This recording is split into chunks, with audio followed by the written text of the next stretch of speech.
രാഹുൽ ഗാന്ധി നടത്തിയ ഭാരത് ജോഡോ ന്യായ് യാത്രയുടെ സമാപന സമ്മേളനത്തിലെ ജനപങ്കാളിത്തം കണ്ട് ഞെട്ടി നിന്നവരിൽ പ്രധാനമന്ത്രി നരേന്ദ്രമോദിയുമുണ്ട്. അത് അദ്ദേഹം തുറന്നു പറയുകയും ചെയ്തിരിക്കുന്നു.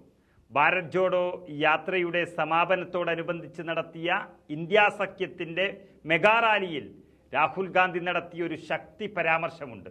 ആ പരാമർശത്തിൽ പ്രധാനമന്ത്രി നരേന്ദ്രമോദി ശരിക്കും ഭയപ്പെട്ടിരിക്കുന്നു. ഇന്ത്യ മുന്നണി അവരുടെ പ്രകടന പത്രിക പുറത്തിറക്കിയെന്നും ശക്തി നശിപ്പിക്കുക എന്നതാണ് അവരുടെ പ്രകടന പത്രികയിലൂടെ ലക്ഷ്യമിടുന്നത് എന്നുമാണ് മോദി പറഞ്ഞിരിക്കുന്നത്. നരേന്ദ്രമോദി വെറും നടനാണെന്നും വോട്ടിംഗ് യന്ത്രത്തിൻ്റെ സഹായമില്ലാതെ മോദിക്ക് ഈ തെരഞ്ഞെടുപ്പ് വിജയിക്കാനാകില്ല എന്നുമാണ് ഇന്നലെ രാഹുൽ ഗാന്ധി പറഞ്ഞത്. ഹിന്ദുമതത്തിൽ ശക്തി എന്നൊരു വാക്കുണ്ട്. തങ്ങളും ഒരു ശക്തിക്കെതിരെ പോരാടുകയാണ്. ഇവിടെ EVMലും രാജ്യത്തെ അന്വേഷണ ഏജൻസികളായ EDയിലും ആദായനികുതി വകുപ്പിലും CBIയിലുമാണ് രാജാവിൻ്റെ ആത്മാവിരിക്കുന്നത് എന്നാണ് രാഹുൽ ഗാന്ധി ഈ രാജ്യത്തോട് വിളിച്ചു പറഞ്ഞത്. അത് നരേന്ദ്രമോദി നേതൃത്വം നൽകുന്ന വർഗീയ ശക്തികൾക്കെതിരെയുള്ള ഒരു പോരാട്ടമാണെന്ന് രാഹുൽ പറയാതെ പറഞ്ഞപ്പോൾ ആ രാഹുലിൻ്റെ ഇന്നലത്തെ മഹാറാലി കണ്ടപ്പോൾ തന്നെ സമനില തെറ്റിയതുപോലെ പ്രധാനമന്ത്രി പച്ചക്കള്ളം പറയുകയാണ്. അങ്ങനെ പച്ചക്കള്ളം പറഞ്ഞ് ഈ പിന്തുണ തകർക്കാൻ ശ്രമിക്കുകയാണ് പ്രധാനമന്ത്രി. പുതിയ അടവാണ് പുറത്തെടുത്തിരിക്കുന്നത്. ശക്തിയെ ആരാധിക്കുന്നവരും ശക്തിയെ നശിപ്പിക്കാൻ ആഗ്രഹിക്കുന്നവരും തമ്മിലാണ് ഈ പോരാട്ടം എന്ന് പറഞ്ഞുകൊണ്ടിരിക്കുന്നു ഇന്ത്യൻ പ്രധാനമന്ത്രി.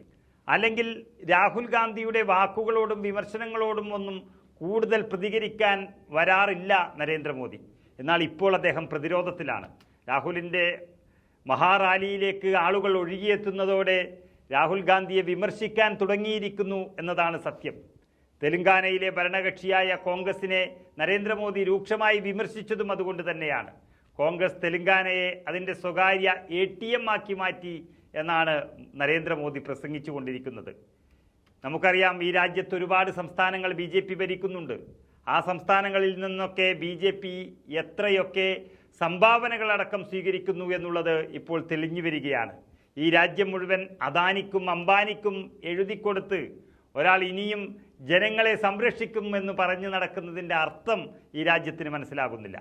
മോദിയുടെ ഗ്യാരണ്ടി എന്നും പറഞ്ഞ് നടക്കുന്നവരോട് എന്ത് നൽകി മോദി ഗ്യാരണ്ടിയായി ഇവിടെ എന്നും ജനങ്ങൾ ചോദിക്കാൻ തുടങ്ങിയിരിക്കുന്നു എന്നതാണ് സത്യം.